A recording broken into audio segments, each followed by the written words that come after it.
News.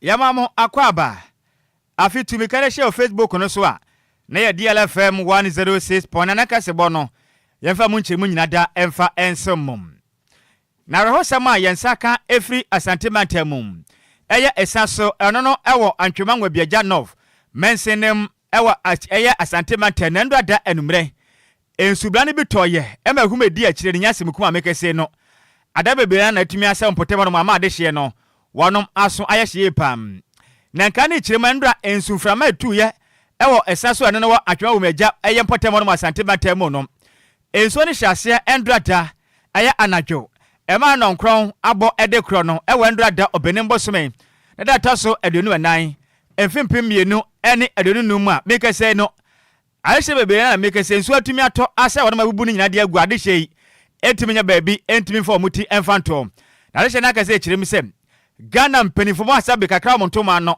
o ma mpeni mo de na bepe wa mo nsabam se mekese o maso ayehye pa bia mo beti abetumpu no emo ya de mpade ma no sente mu kire ma de adoi de mpenifa ma de afa ma de bedu baabi no o ma sitem betima ya de mpade ba ma de senke se be kan ensem training abige sa sentiment na di nkoma bisane se de pa na si pote na mekese na de hye na bia prempo ana se kosi sempo na se gba homa ma ya de abige otunfa homa nti ba kwaso ato akasema se nsakra ma de ade mu nkire mu nyina da abesuma ni mire na sikapa Kwadwo yes sentiment mu ni ensu ato e ma da be na tuma dwere gwa sentiment mu meka say so eneso nkra hanom so ni biato a enyasem kuma aha ana da ho no rabehwe eda na so apese gwa eda no so nyina wai eda no so nyina pa wei wodan ya wonya baby mfa tire nto ya reho Sammy pa fi de biada enso yi ento eton so a na edi awu wei antwemanwa biaja ewa asante achem north mensin mu asante mantamum ukopie menso na atom adehye aso ayehye pa hwe obi da mu nkonua bibia esaso asante mantamum ye edin we die hwe sile ni nyina hwe se de aye o de kenso ni kran ra de money ehu se ra honom na we ya edan ni su ni na pa de obesi dem po no wada ho na nsu brane nsu ato ne mframa atuo no e won kran ha no menim chese ye bompa ese mempa manfo dance because nsu ato ne mframa edi akire no enya man wase bedu anopa ne behu se obi hu kaka adwa mu ano oden pa sika yenko yanim yanto akase abone so na ye communications minister Sam George afa ama ho kwan so mommodi anom yi eye Ghana Postal beye oha ye form adwuma mu abra ye to aba won fimpim yenu ne aduonu nan nim nu na o kire se enya ade omofa kwan papa so ana etimi ede form adwuma na okasa na o kire mu se ya de obebo ne homodi aso obi biara onam protocol so ye fa na adwuma mu no obeyi omo edi afri won esan se waye asoye ni tine de ohwe so oni omo a omo nam protocol so ya form adwuma ebeye adwuma de bi da enya ade beboa no krant obi biara nim se ofa protocol so ana wunya adwuma ne de ya de a oyi obi biara ede afro no chemu se ekwan ya omofa so ne de o ma amfa so ye krant ono de ekwan papa bi said eye kwan boni said de enya de obema ho kwan ama nipa no etimi aye adwuma wo ho nti nipa be ye eye oha de eye de wa ma ho kwan se omunyi omuni na efefre adwuma. People have raised questions about the staff rationalization ongoing at the ministry, but if you are a minister and you take over a ministry that has 3,117 staff in the ministry and its agencies, and you realize that almost 600 of them were recruited after December 7, basically, you cannot expect me to come and inherit such mess and continue with it. And so the rationalization is ongoing. Today, I have authorized the termination of a few more at Ghana Post, almost 100, that were done post-December 7. And we'll continue this rationalization. I will clean up the ministry, make sure it is lean and efficient, and carries out its work. Eni ya wuti ye Sam George na otwa so kaseti ye Elton to go sale any labels ye managers na o kire se ade omo ye oman ne tanfu ye papa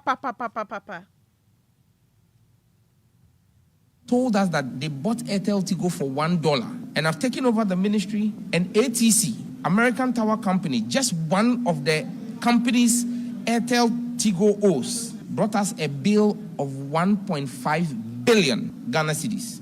1.5 billion Ghana cedis. That's just ATC alone. Today, the American ambassador was in my office with a team, and one of the major issues was the indebtedness to ATC.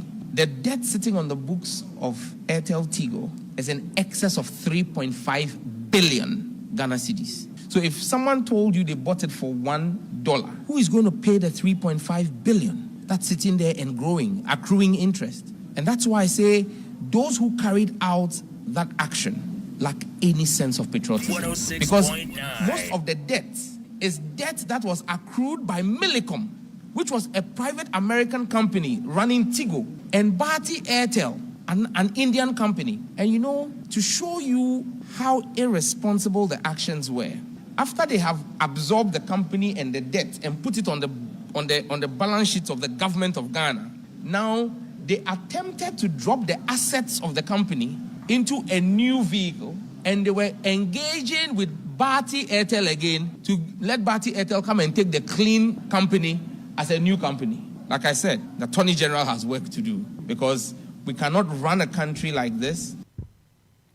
Ene ya wuti ye aya communications minister ya Sam George no chirema ya ade a Airtel Tigo no aban no atona so ya aban da de twa mu no omo de kakese pa na aba beto wo no ma no nam so ma ya Airtel Tigo no chese ka da hon ma wo so mu tua no enye kaketoa na se ka ba aba no e ka ba pa ka ni do ma jabi wa chire sika se onu mi se ndenso na ato no me ka kire se de tie bia na bejeta na ukopie mu breaking news atodwe chim se ukopie mu ANC more na wo East Legona ageta baby awai ma make say no ade hye wo ka kra adwa mu mpotem ho no nya sim ko fitele be boa yen e ma yakɔhwɛ video ni bi wo Facebook no so sika ageta ANC more enka bo premantem East Legon akɔgeta ma make say no ɛda no so baby awai se wa atofom se tim e ma kɔne badia hu sensem ageta ho no ma enya sim kuma na ye boye ho mode se betumi project video no Magana fa behwe de asie ewo ANC mo no wo East Legon ena da hoyi sika ena da ho no ageta enumre ya enya wanwa se atimi abufi se me kra mi susu se enya mo ne krampo na bibi se yesi o se ye nhwehwemu ni ye pafi se baabi nso no ebetimi se ne nso ne pa na mo ho betimi aka ne se ne nso yi to na dwi die debi enumre yi kakra ba yesema ba ya aduasa kodon hwere ba kontem sumframa bi abonkra ha no ANC mo ena ageta ye no enso na etwa ye huna mane anton so a ye bre ye ma we na nkasa edium enti mesra nso na to we ye hyenkan na nam kwa bomode na hwe ohu yi ebia ne ba bia yiri anya hwe kura mpodie ye nimhia hyi bus stop enso to asa de etie bia ye dan ye be yiri enti ahyenkafo mo de amoni na ho se be ya monkoto ahyenkafo no fangu ye sere mo ada wudu ba be na senso na yiri na hwe na ntumi mfoma gina ho boko na nkwahwere ni pankwa evisenso no to ato anumre we no wa hwe ni ya na echina na Kwadwo video na ba no hwe enkrofo cars o kapa na be ka na aba no ka na aba na cars ahodo a edan so apa akata so asese no masa na we wo hya o ka ni mu di asan dia o ti ate o be wie kura wo hya o ka mu dia ni be wie sika eden yanto akase bo no so na yafa nkopie mu awa santimanta mu bio na aka na mampeni abedi akire Dr. Mahmoud Bawumia ene okopie mu santimanta nim ekire mu sem ana no fiada etwa mu na ote ho a hwe television sa na ohun sem enfoni bi twa gu okohwe ya adum kumase PZ potem honom ene jabe na atimi ato na dwadifo no ene ma nyina da atimi ahyem na Ghana mampeni da bedi akire Dr. Mahmoud Bawumia akire mu sem o tumi ntanda to so ama de se dwadifo ehuna ma nte kopie mu kumase no watum de sika botene 2 million Ghana city tisikam 2 million Ghana cedis o de abajo sifo na monyi sika no momfa anu ache nso cement no box na mako 1000 no de amamo so monyi na mfa modern fancy stores no fofrom Ghana man pende da be de chechire mu sem sana moto ya sie ne ha dwen ye pa ne senti Ghana de hye nya mo de nyina ina so mapa ne yankwa boade hye de asie no emu ye pa Dr. Mahmoud Bawumia sa ka ze chire mu sem ya mo de ne antena se hwehwe mu mapa e fa de kudenti enam so agya ikoto vi se wayante yese bi mu kyem se dumso na kofa jadi bai mu su kyerem se nya noa ne said the issue ma panajashi akoso no eto entwa Dr. Manu Bawumia the same say e to dwa ne e wa santimantonum na no ifiada ena meti se riche bi abo asanteman abo PZ market ha mesumi hu wo TV so ade a na e koso eja na e hye edwa nyina drum nyina me da mentminda ohwa na e ya awrohopa se nipa edwadifo omujapade na e hye sa me hwe video mu ena betie Bobby say oh Jumha 21 years and the niema nyina ahye na meka say mintina ankran mebaha na mabahwe say de etie na mama obia shedding mama mo yako na uhwe say de baaye no a yenim adekra ema eja no ebaaye ebi mo say edum so ebi mo say electrical fault but train na yenye investigations ni nyina enwie because investigations no a enwie a yentimi hu adekwa eye so the omuye investigations ni wi a na yehu ade a kwan a yebefa so se de torichema eba ha no emba bio me pese me so gise yeboa na yesi market yi bio mate se edwadefo no pese omusi by themselves omusi mini omo ye adwe na yebeboa mini miso migidi se aban so ebeboa na yesi market yi bio ama obia ade a mede bra no se mede be mamo shedding mede ya koso ma obia na bibia yebeye eboa mo no sana ebeye ekamwa na akami enti sana pese enu wa chine Dr. Manu Bawumia ka semu no san de abasobo ade ema odum judgment yeko nu echen so mabɔ modern ye pa free say ja no sanya wo no ma enka gudi ebesia sentimeter na no fiade etwa mu nka ba hadwen ye pa ne senti odum ja adwuma yeko no otuche ede mamon so pa adwuma die soronko a mudi ye mesumi pese me bo Ghana Fire Service for omo abaso the best to me hwe adwuma omo aye adwuma papa omo sacrifice na omo prevent spread of the fire across ejum nyina pese me bo omo abaso omo aye atese omo nipa mienunko omo da komfanachi yaresabie pese omo nya recovery ne kwa kura mu Dr. Manu Bawumia esande as the decided to Ghana mampeni John Dramani Mahama nim say o mampeni osra wata o chiremu akajetia Central Market ni primo modern etimi ye phase 2 no ama kodo ha mutichemu aduo wotwe 80% akakitu bi na o mawie nti ana mu fira bembo modern na kwasi na boa na dwadefo nya ba bi nkoto ade ye free se akajetia market no eye phase 2 no kakuma bi na ko mawie nti kwato ase na mmoa na dwadefo ne ho etimi ha wono Dr. Manu Bawumia echense musei ede chense nchirefo ene wa santimantemu na me pese mi apili ma aban se uhwa kegetia market phase 2 project no a ye share ase a ye aban no ye ntimi ewie ya ye be 80% enti omumbo modern no muwie na embeboa idalefo eni awoti ye ayokane omampeni abede chedi ma o my Ghana Alhaji Dr. Manu Bawumia nene ana wotie nene asante mante adwadifo no bi chirem sem asante hene otumfo seduto atosmin mo made ana boa won me visa asase no moye nte yese empelifo person mo gifiri omo nsem nti wa mo won mo aso be ya hye pa nene emra de hye no ebo bra no musu no ensem bi sei ena wonom ekaye kofi boy na yentie sound no yenkotie esu ahodo a adwadifo no esu asante mante mu omo wira ho pa sense asante hina mo bedu baabi no maso ebe hye pa kofi boy sound na yente wonka adwadifo no super mu kirem sei sade yakọ no asante hina anya bibia wa hwe anamfa ahwe anamfa omani abere papa pa kirem sei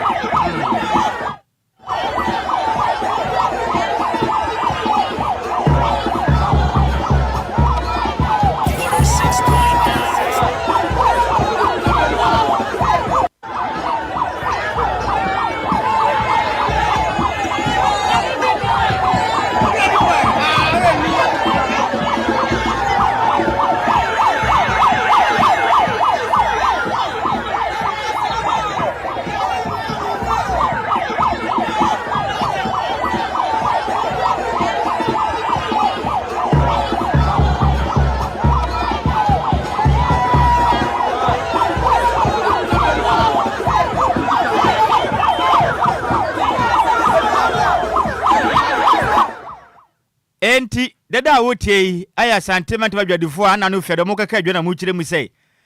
Asante yin fa ne nanse fo mefiri so manya ne nte yesem prifo person mo gi asase no. E de free won mu nsem ti Sikapa me nwa fa asefo sentiment amufo no so de asie ni bi o. Amo kire mu sei mpenifo person mo ye mo fa kuntuna ase gi asase ne free mo nsem. Enti asante hin nye bibi. Wa hu se asante hin statue ne si won mo akobu nkotodwe wase. Esu frɛ statue no. Kwadwo mboa wom. Obetimi aboa wom mboa am na se nipa ye mobo. Obi na da for me.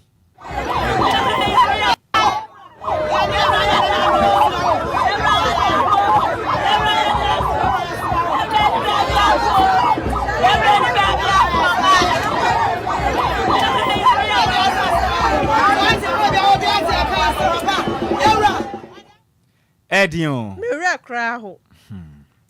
Enti ebesere mpenifo ye bibi mfa ho. Ba bibia amade to obeboa na adwadifo no ho ahare wo mo no. Mommoa because edu ba bia adwadifo no. Se bia mo wane wo ba bia ensi kwan de momode ana mommoa wo na mo rezi omo shops no foforo kama ma wo mo. E ba ha dwensam na wo ntena senka na butire kwan so na moa because edu ba bia ento wa da aya eden. Mi hu andura ba ya ba ko pa sika so agosu je se ni bibia ba wieye. Now chese Kwadwo omudwe training na anu. Na brabo obo wiase nyina na pa wieye. Ni stores nyina hye ni sika ni bibia ko. Tie ba ni se na eden. Enti ebesre. Penifo awo no ne yempe ne poma sibre na no eden pa. Sika yenko yenim. Yanto akase abone so na Enkani Chief Executive Edima Anglo Gold eye Ashanti eye says Sam Jonah Eden sama betudwa chese hu behia pa se uye eye dwumakuo bi pani a adwen a wo befa nenda no ana be kire se da chi bi eye wo dwuma na wudi no betimi akonkan na bro akasa wo eye Gold Coast University Leadership Conversation no call so e wo ankran pipiri mantama na o kire se eye companies bebre na da su gino mu na so esan ejinasi o mu si ye e wo mre bi no nam so ntino etimi aboa ma sese krom companies ne eda so ejina mu na so ntu uye eye dwuma bi nia eye ginesi a obesi nenne no ana be kire se o company no ana odwumadi a wudi ne betimi aboa madachi bi nso so etimi ayese ne open pepepe into no ginesi a obesi nenne no ebeboa. Leaders must also be courageous enough to make tough decisions that align with their values even when they are unpopular.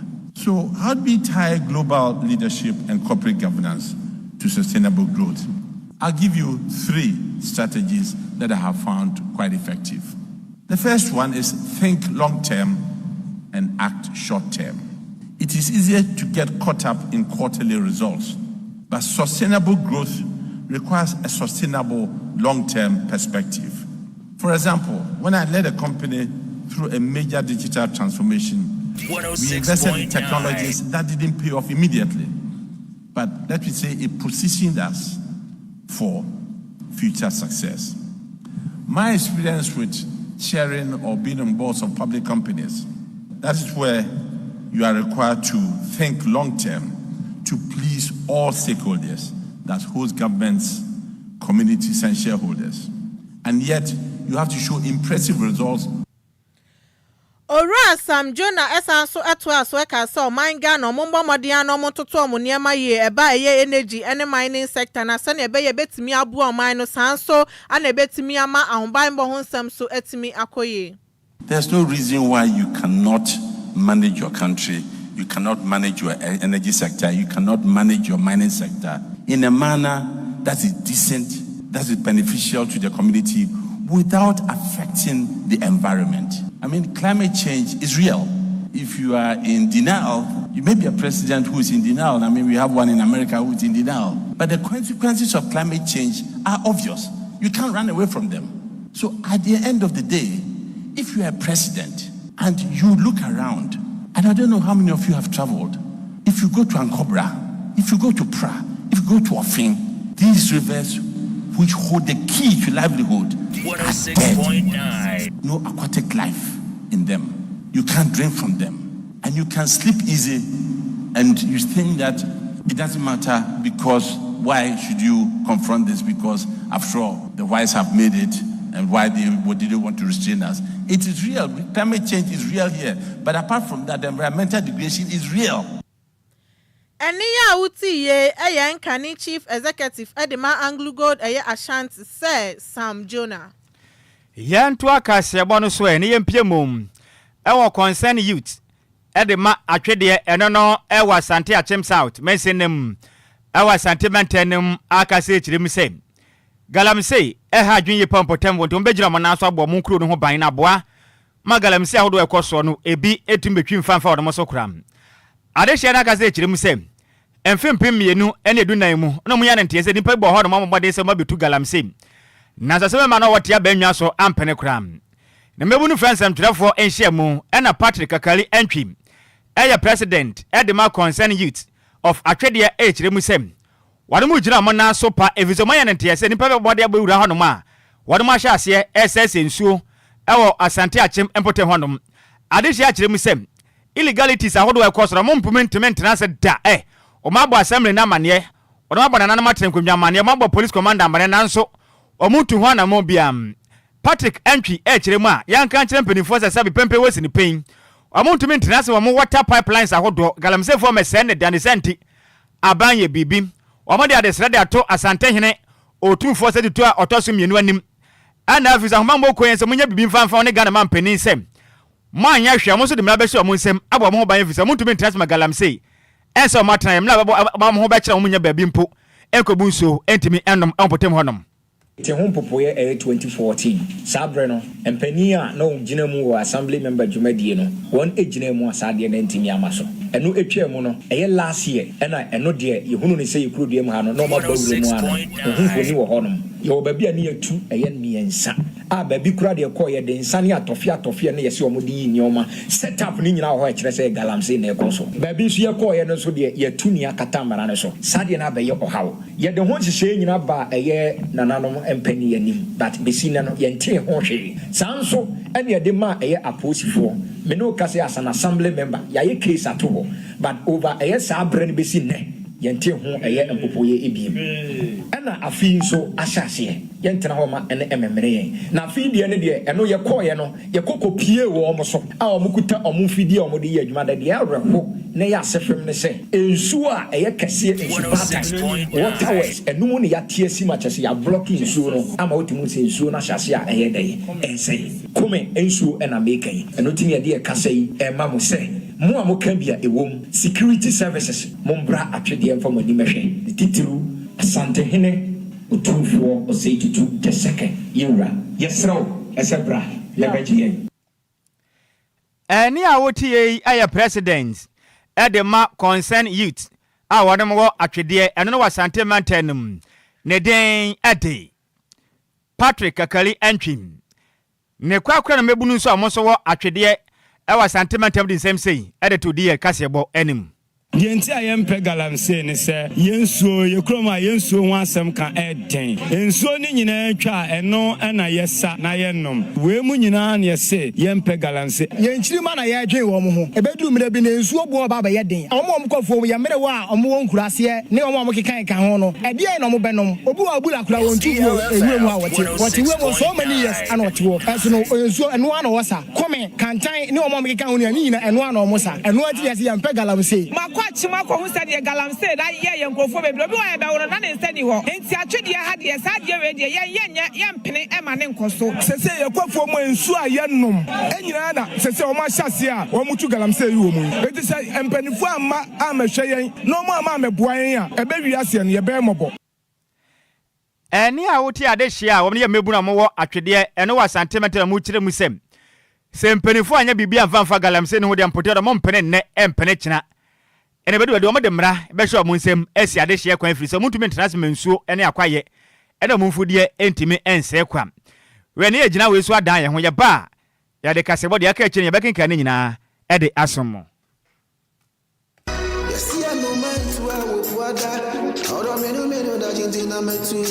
Makwantu ohunsam eye medadwen nanso meyensam tro ne nti menya adaje ye hwehwemu ekohu Sunday Sam's consult na wonom nti ende metimi ba menya abrani adaje ekenkan ye eye investigations about womo ana mehu se wo apply for visa assistance a enfeli efri se wonom ewo track records madansi die nie ma menintrel Sunday Sam's consult edi Britia webi ebeje wo visa ama wo Se woko United Kingdom, Canada, Dubai, Poland, Croatia, na afei kura deɛ Serbia any Greece nso abɛka ho a work permit ɛtɛkyere. Ma menkyerɛ wɔn mo ɛkyere kwan. Sunday Sam's Consult ɛwɔ Ofanko Barrier, Asofan, our Bay Wise Park Hotel, ɛwɔ Asofan New Station Honomoa. Frɛ number 0244 291546. Email address nso ɛyɛ samuelowusu626@gmail.com. Yɛgye ehudi enti, we connect dreams with opportunities. Ɛmane nyɛ wadwendwen, frɛ wɔnom na nso bedi adanseɛ. Ɛmpo asɛdeɛ media. Yamamo akwa ba fianga kama dwenkyere mi mfama moem. Wei efri Kofi Parliament ana wo kyere mi sem. Anipa tuntum de saa na nyina yete. On prema nyankonkɔ na nemu da. Or say black people will never progress because we are always fighting each other instead of working together. Watching you live from Agra Bikuma Payada Sepam. Papa Yesu, Papa Yesu Ogana. Okay. Papa Yesu say you people are going up. You're quite an impa. You're copa. Richard, I say good event to you. Pentecost said attack what could you crumbly con crown. Nhyiraba Kwadwo Sammy Adwoa Agyei Sikapa. Seka se we more the person manam. Now here live, Eddie Free DJ Ghanaman feeding so great station one man DLFM next. Your boy Juma pa. Sina yesu da se pam. Ghana ni ya duru dem ho ya ba won chan. Adehia onom wo atwede eno no wo asante manta mu kyerem se galamse no afidi agentena ha. Oman nte se bi kwaso nte omon pere na mpere kyena. Se Ghana man pere anya ho hwe a. Omade mra be hye omon nsem no masi adehia ne kwan. Ewian se de be som so kopie mu e wo nsu akire no so egwo. Eye wetting of mountain awowi mo so kyerem se. Oma kwahwe channel fo bi ho ro manya se bi ko mo so omon pere mo bia nkotu galamse ho nom. Wo huni se mebu no adehia na se Ghana adehia bi anema mutu beboa. Magalamse ne atumatu ase na se de yakoi kaskala enkose hwe. Wadwenkyere ne 05340 50199 05340 50199 and 0593406565. Hello Majo. Adesi obedia. Adede. Ya mi adumo dodo ani. Black Kwame dodo. Black Kwame dodo ani mre me yente osinia. Obedia no do aboye no. Eye pa. Ti ba do funu. Andi obo hu dim na so moye bibisa ekasa de ebetire esia no kwan. Yo. La. Che, obo butu sawe no. Se me ko soja pa ka me chema banshman. Nke dia na dia. Dia kasa, me de ho ba kawula. Na ma kokko fo no so. Me fa dada. Anka be yadwuma pa. Ma oba me yesa sa wale wo. Oba no wu. On na me sa galamsi amunanti. Oh. Okwe tiro. Oba esuato. Akova bono so wehu na okotom lo wiye. Kafra. Edi tango fo me tiro mo basa. So me timi ko aka me chama ban so ami o. Wallahi. Kafra. Edi kime be fo mo fiye sa. Omo ye sa dan ko fo ye bo tu o ma se. Ya te. Yensu ya da se pa. Hello Majo. Papa Majo place. Hallelujah. Kofi ma shama da mo sini am yente onimre. Papa. Eye pa. Kime fo na mo ye sa. Ye ka ze MPC ni abani ko mgbon. Uni ye we galamse. Omo no mutu galamse no. Sa. Na ada wo pa ye ni Ghana. Inferi kwara de. So, eti tume fo no take action there ye. China ni ube den o ya sazo. China ni ye den say we ye ka ze kuma si asantment ye ka say chufu plus ne sa o si den hunu ho no mo kwan. Very good. So the Romania train of heading wo. Eyan o hunu kura ye no kwasem. Eti senate me fo no ye na ye pa. Medasi Kofi manya mi nkyira opa na wadwenkyere mu hwan pasa no manam. Hello Majo. Mejo so. Senior wodin ba bia kasa free. Me pacho Uncle T ni me kasa free La Paz. Uncle T me yente onimre. De omo ye ne de me fo wo so more than 1,000%. Na senka ye hu sa de ne ntemu a enka nye ni se ye duru ba bia ye duri. Because amenyofo ne de me see obia obekasa manyoni bia betumi a fight against galamsey bia sinuhu. Obia no obetumi. Me matine kura se pen. Na onim de omoye se soja fo no that time akufu adoba afufura wo de soja fo gidigidi no. Soja fo no bebe area and you may about 7 no matter how much touch no more dom home. No more. Ain't you know, men moment the nipa, and I say, go for me, Miss Wilson, bet me a bragger, I'm say, party, a handful. A handful, no. It's not say you are mine no more, 1 month, and finish a 1 month. No question. And to 1 month, and I bet me a catcher 1 more the crew for no so won't cranky to any more say. What would name no matter say ye 2 galam say our area no. I said we say I have Mate, ya ventura pa. Na mo be bi dia make say woman no tumu ne.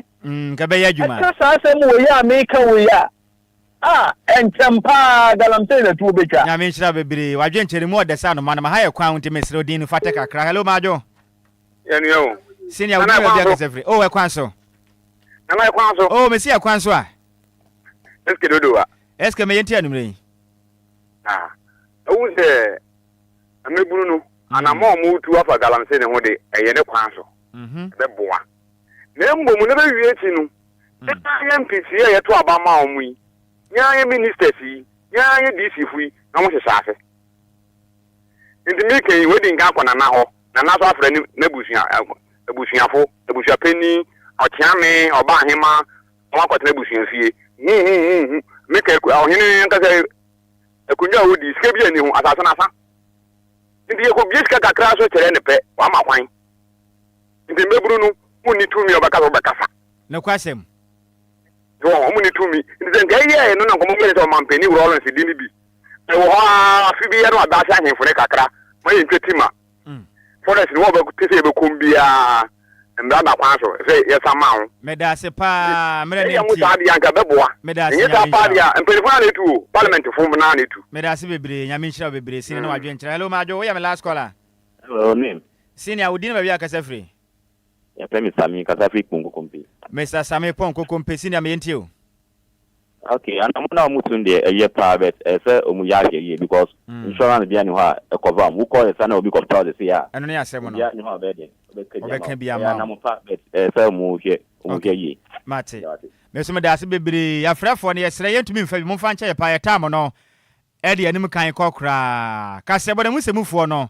A maze, maybe entering the same Eddie Maya. Confita the Eco PMO or Facebook or no eso.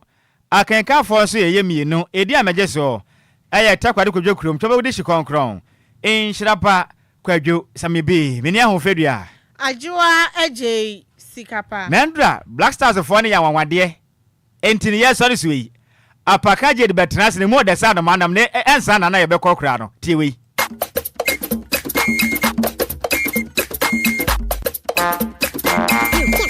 Body roll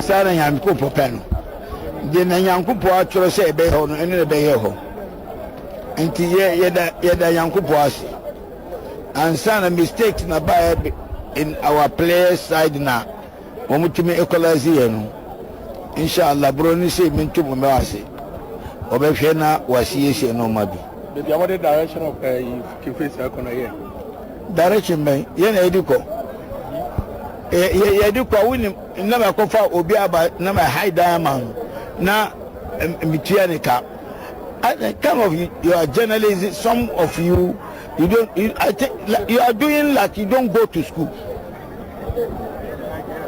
Direction me I'm taking Confessor to a good direction. We thank God we didn't lose in our home today. 4 matches, 1 point. Alhamdulillah. You are taking yourself for bad direction, action bad caution.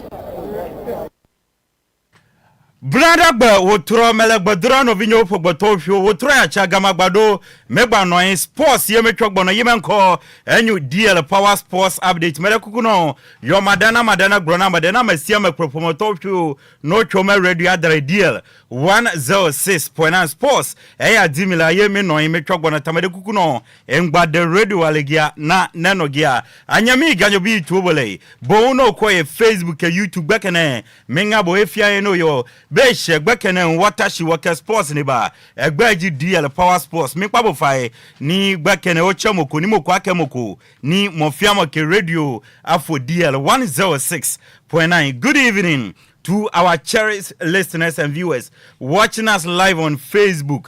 Tuesday evening, we are back on your radio to bring you the best of sports updates called DL Power Sports Update. So please call a friend to tell a friend to inform the whole family that we are back on your radio to bring you DL Power Sports Update. Ebusiama minyina we so na me mama John e mama Kwaba na nwumre baby bia wo bia ne brother nwumre mre wedu se agudie mbrante yesinkunya na agudie mu nsama yakwakopedi bresem for watena se wu so asone so entebe ni nyina wayi afim ni aka die o se modu otiefo editie se wote ohwefo edihwe se ohwe na yen okafo nso no edikase ke agudie mu nsama ebu mfumpade adencheche ene adane ewo Ghana ebibrem ene broni cross wa manone ya turidin DL Power Sports Update ti abusia baby bia wo anwumre chami kuchu ya chechire nsam na abone bede ye besane mu ede agufam ede amawo ye tenase anwumre bia wonim se adwuma ko bia daroma ene o mesun ase a ye de ensam no ebanti aseda kese no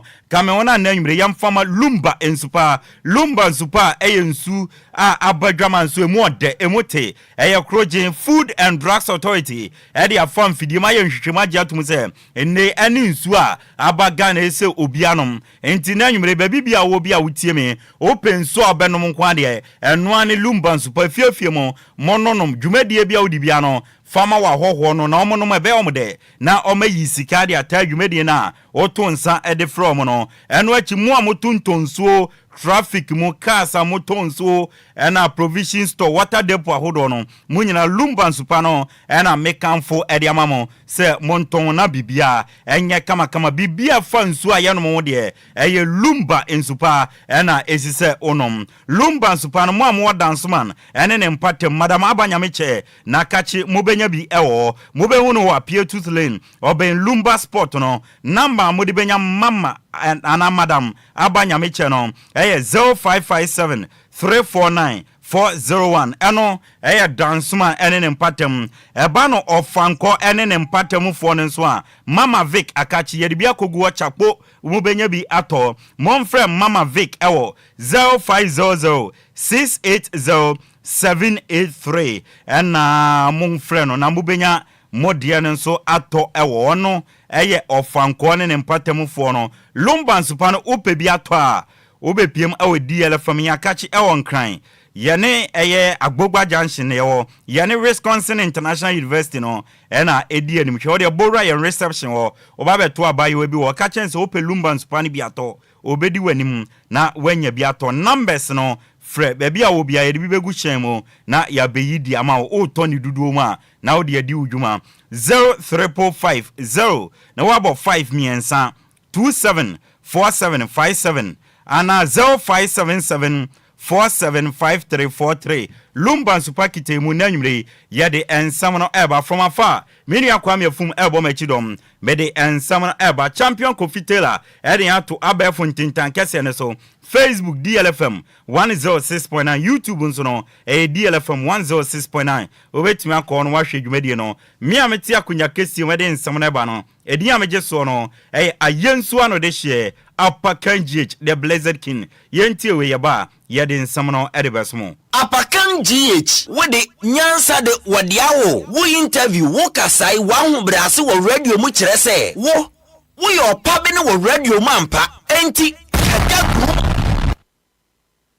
yanka jangumene yanshan samna se emfamadia empanifo na kan efiaba ena yedie sanso no obofo ne nam wapa so no ena yesi won koso na yetutu ni sreni abasa twitwa bi na ya ready bi abonkwan na ende no obia yakana asema o Ghana any team ayabona abaso no the senior men's national team the Black Stars of Ghana sans omo ena 2026 World Cup qualifiers group I on last two games ni nyina no o mawini against Chad o mo bo mekanum ena ndro France wo Morocco against Madagascar no ombo meka pole miensa Madagascar entumi ante na Otuado na training coach Erima senior men's national team the Black Stars of Ghana after game no eko ewie no na yeni Otuado din command yebisan Otuado and they share point gap na Black Stars 15 points yatwimo na yeda suro ba bi kura no edwedwe ho na share 5 point gap na yama no yebetumi qualify na o se Ghana ewo good position ebetumi qualify dia World Cup no na so ese ye keep yem focus na adwuma no ye si yenwie na yem focus na ye keep no ese ye si ye wo long way to go enti anyamfe ene ye betwi mumume na ya bo mumume si ya qualify ko World Cup se dabi aka 4 more games adwuma no dodo na wo wa ye be enti yama yem focus enkoso. Yeah, I think we're in a good position, but this is also a danger, and I'm now already thinking about to keep our heads focused. The job is really not done. Surely maybe Comoros win. It's just again 3 points ahead of Comoros, and I will still a long way to go.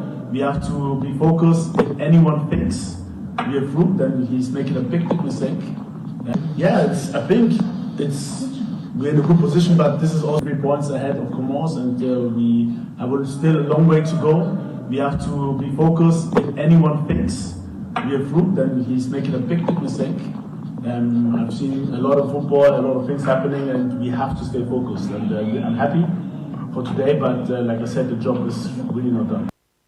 Otuado coach Adema Black Stars na watenenka na Otuado tuanen Samson yebisan say last 2 games ya bono ya winning by 8 goals to 0 yan concede na ohwe team ne performance then o kan dia found us in Agye pa for result ene kwan ya fa so ebo 2 games ni nya 2 games na ya winning no ne yesa fatase ye be winning essence ball ne ya ball ni ye money so na owosoro na ohwe anim se ye be try na the best ye be to aso ye na position ayeda no ye kitamu sa sana be ye be boa na World Cup 2026 Canada, Mexico, USA ye betumi qualify dia Kobe. Like I said, I'm very happy for the results, for the way we played. I think it was at the end well deserved, and we're looking forward. We can't change the past. We have to look forward and try our best to use this position in which we are now to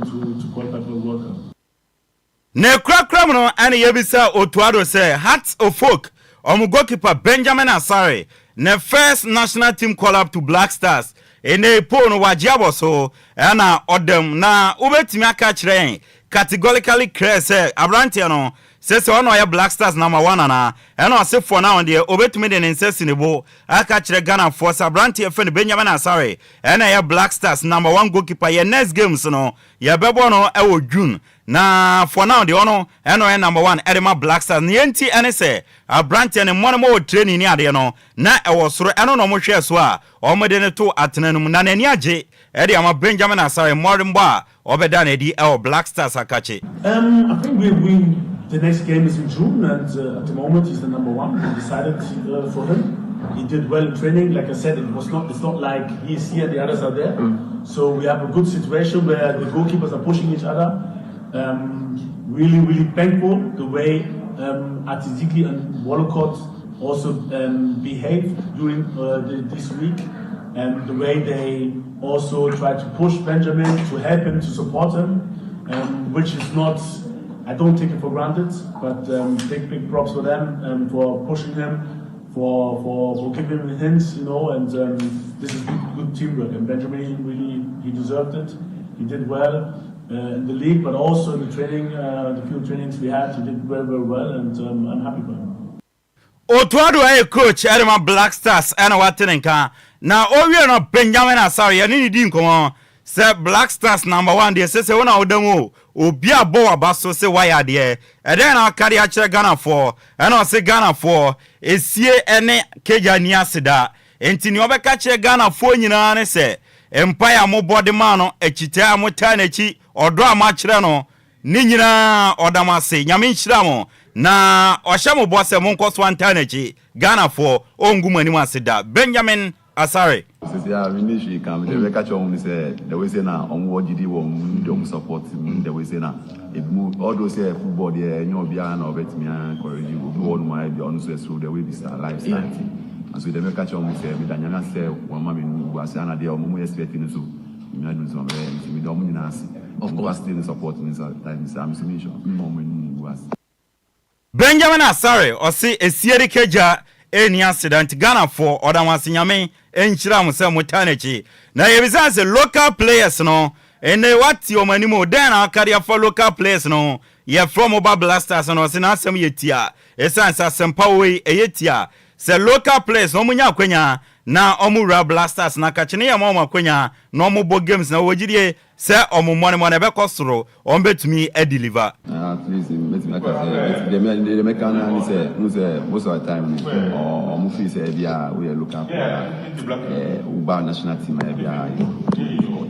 now so it's good because once I look up player and we mean say we say also achieve event once I it me anya o jamatina ma call happen say also bet me say bet me aye so for me who say bia look up players no say or a good one na who interest on my friend and someone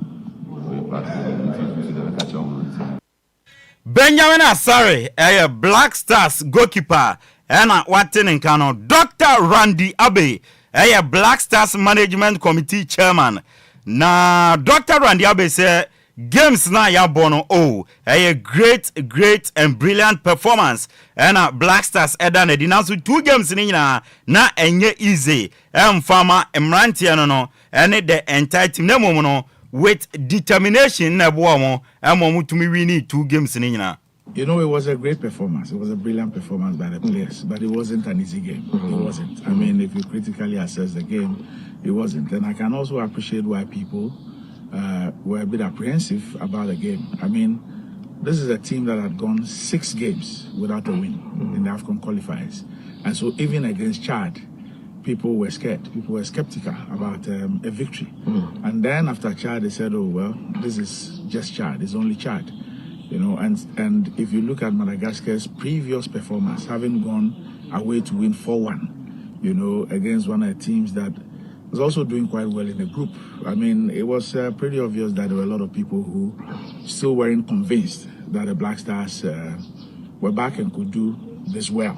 And so it was a difficult game, but the players were determined. The entire team was determined to make sure that we make up for the non-qualification to the AFCON. And that's what we saw on the field of play. Dr. Randy Agyei, a Black Stars Management Committee chairman, and a Watin in Canada, Dr. Randy Agyei, at one in some so, and a doc, Eddie Tuja Echima, or say in the month of June, Black Stars every room, our my friend in England, now 4 nations friendly tournament be, or de Aquaco Buen into where the Madame May, me compare me passport and nama pepawa to now June, ye remo our England. Na yeni Blasters akobo friendly games yebo wi ani abagana ni abetwanya adwuma so ewa na Dr. Randy Agyei says 4 nations friendly game tournament na yebekwa akobo in June no ebeboa ma team no coaches no any opportunity na babia nyama nkoye no ometumi de nyama tutu ya hyehyɛ nyama pampen sene be ya yen qualifies no yesa hyasie bi ma nyama koye. Dr. Randy Agyei, the champ. Well, fortunately, the technical team and the management will have the opportunity of further working on the team because in June we don't have qualifiers. And so we're playing the 4 nation friendly in England. And I'm sure that there will be an opportunity for the coaches to do some further work on the team. We're hoping that some of the players who are injured would also be back and will be able to also get an opportunity to play at least 2 games before the September friendlies. Dr. Randy Agyei, aka the champ, open nipa bakwa na dwuma dos wo Ghana pa Dr. Randy Agyei. Coco board on your CEO. Heart of Lions Bobo Koni and Eddie, or a GFA ESCO member, Black Stars Management Committee, or sounds here chairman to Dr. Randy Agyei, the champ, or sounds so a Century Cassia pa, our Ghana, and to Doc the Nejuma Ados ye pa, or see June, ye co England, ye cover 4 nations, friendly tournament in Central 4, Obianya passport ready. Na yen share process na sina bibia and to me anya fine we dia me wogidie enyama betutu di nsentwefo dodo na ebewure mu ye konso a yesane blasters ne beba Ghana ne abeto anya adwuma so Honorable Taylor Osiri ayekwa yebeba Madam Maid mebeko mekwa meba inti problem ni wo Honorable Damata Ama Apianima Salam a member of parliament Edima Efija Kwabre South constituency na ene emrachebedwam omonso de omano toto blasters nsemnum bi nano ena Honorable Damata Ama Apianima Salam se blasters foi oboma baso emone mo amada na di against Chad na wanani omakanum against Madagascar na mama omumiensa blasters no eno ana ma Ghana fo ani agye nti no mayese adwuma we ya oboma baso maya de na we no masa the glory no ena masa rekindle Ghana for gideon wo ewo blasters no Honorable Damata Ama Apianima Salam. Black Star on their impressive victory yesterday against Madagascar national football team. Mr. Speaker, this victory is a testament to the team's resilience, skills and unwavering determination to make Ghana proud on the international stage. The Black Stars have once again demonstrated the spirit of excellence that defines Ghanaian football. Their hard work, tactical discipline, and teamwork have brought glory to our nation and rekindle the hopes of millions of Ghanaians who passionately support them. Mr. Speaker, I commend the players, the technical team, and the Ghana Football Association for their dedication and commitment. Honorable Damata Ama Apianima Salam, a member of parliament Edema Amanfua, Ewa Efija Kwabre South constituency and Watenenka. Na owie no and Honorable Eric Edem Agbana, one of the youngest member of parliament ayewo ewo Krodwema oye MP Edema Ketu North constituency or say because of NDC amanyokuo no omo support omo chitai o chairman penny his excellency John Dramani Mahama say no tie team nachi e support omo sports minister Honorable Kofi Adams say na oye ne nyama ne ade no eno na ma blasters inde no emone mo na se pagya ne mu bioma omochi obi an omo mani numiensa ene ade enti obeka se nia NDC ye enti no the love for blasters is back enti GF4 everything de kwe mamo hamo and bring back the love no ni NDC and love na badada enti mamo hamo. Yeah, I have been in sports management, football management for at least 15 good years now. Mr. Speaker, those of us within the sports fraternity are of the view that for the past 8 years, we have suddenly seen a certain positive environment within the sports sector because of the exemplary leadership of the Honorable Sports Minister.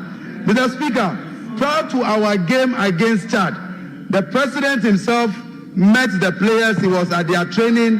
The Minister was there with them throughout. NSA officials have been with them. And we can all, Mr. Speaker, we can all conclude that because of the encouragement and the unwavering support from the government of the day, today the love is back and the GFA does not need to embark on a love is back campaign any longer. Honorable Eric Edem Agbana, member of parliament Edema Ketu North constituency and Watenenka ne krakra mu no and Honorable Samson Ahi me feeling brutal MP Edema Body constituency or say President Mahama ne inspirational and fatherly advice or the coma team no emra mbebo World Cup qualifiers no e show munkran jinjamo and no can be na no in 2 games no Black Stars no ashe 8 goals politicians no almost started your mo jije blasters no yenti ensema Honorable Samson Ahi edi tuja